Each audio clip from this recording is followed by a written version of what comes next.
This looks like Aleppo, it looks like Syria here, but we're in Turkey. It's mad to think this is happening.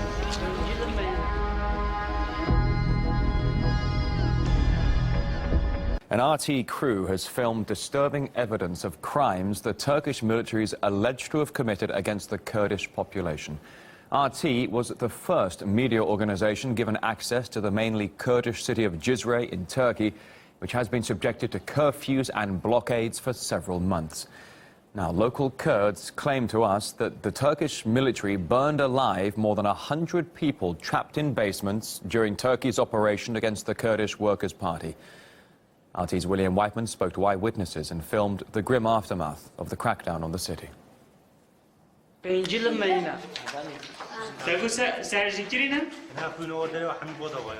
We have been seeing shocking reports of the Turkish government's crackdown against Kurds in the country's southeast. The town of Cizre is where the Turkish military launched an offensive last September. During an 8-day lockdown, food and water supplies were shut off. Injured residents were denied medical treatment. And the most harrowing claim of all, last month it emerged that Turkish soldiers had surrounded a burning apartment block, trapping the residents inside. Up to 150 people are said to have perished in the blaze. With many of the reports coming out of Cizre relying on unconfirmed information, we decided to check out the situation on the ground for ourselves. It wasn't easy, but after days of waiting, we eventually managed to enter Cizre. What we discovered there was chilling. This looks like Aleppo, it looks like Syria here, but we're in Turkey. It's mad to think this is happening. We soon came upon the site of the alleged massacre.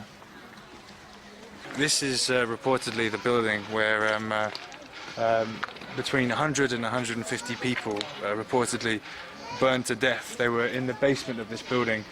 When it caught fire, they'd been taking shelter there. We're going to try and have a closer look inside the building.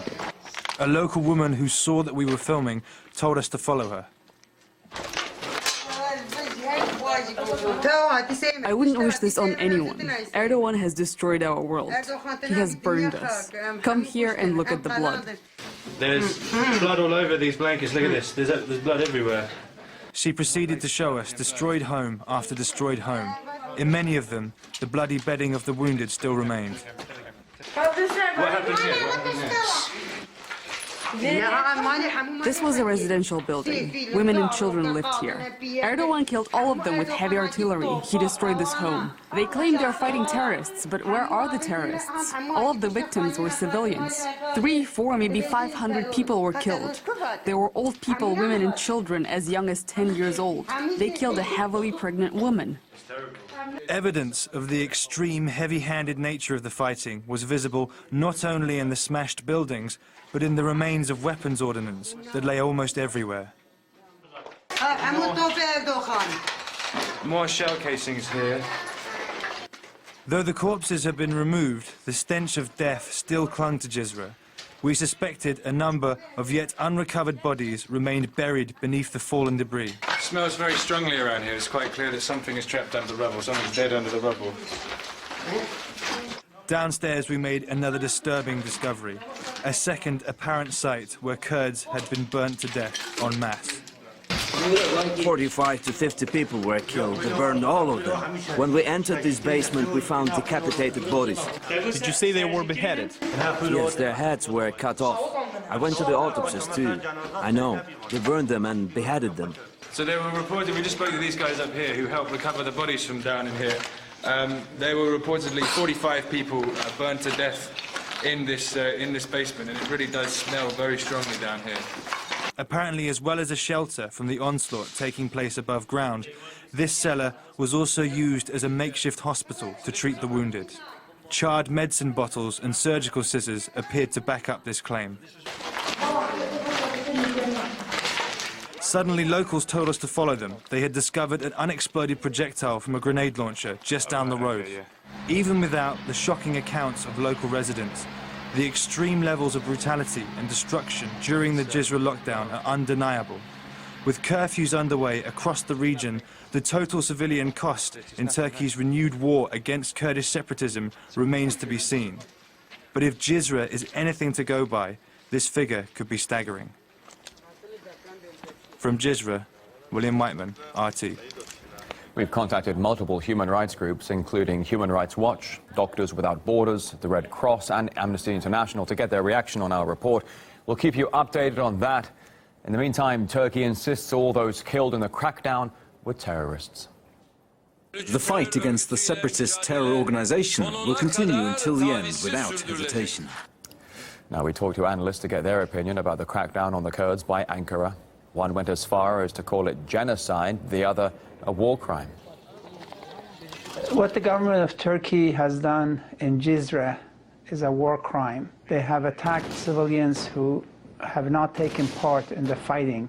In a country that is aspiring to join the European Union, in a country that calls itself a member of NATO, you don't target the whole town. You know, you have to make a distinction according to the laws of war. The objective of the Erdogan government is to completely have a genocidal campaign against the Kurds, because that's what's now occurring. This is now genocide. Of course, the Turkish government has denied that there's any major military operation underway there, but clearly there has been, using fairly heavy ground weapons and possibly even air weapons. Now, Turkey's military operation against the Kurds has lasted for months now. International human rights watchdogs have accused Ankara of using excessive force, even in residential neighborhoods.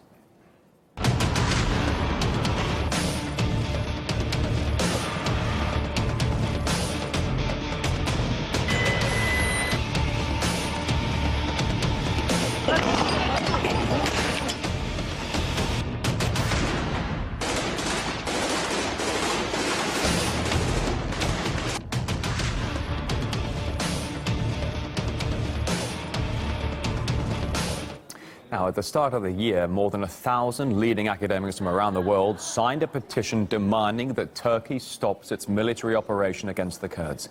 However, it's come to light that Ankara has now launched an investigation into more than half of them for inciting people to hatred and violence.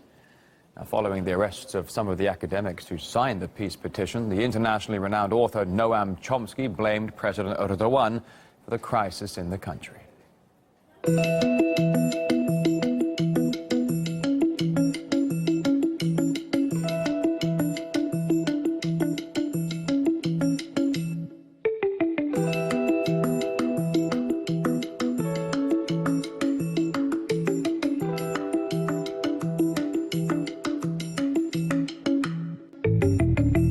It's a call for people to lay down their arms, sit down and talk reasonably to each other, which is precisely the role that intellectuals should have, to encourage people to be thoughtful and nonviolent. It seems like what Erdogan is pursuing is a form of presidential rule in which he would be a de facto dictator. Now he's going after the academics. There seems to be a massive purge of moderate academics throughout Turkey going on right now. Yeah, we are closely following this developing story here on RT International. As promised, we'll bring you any response from international human rights groups and Turkey's reaction as soon as we get them.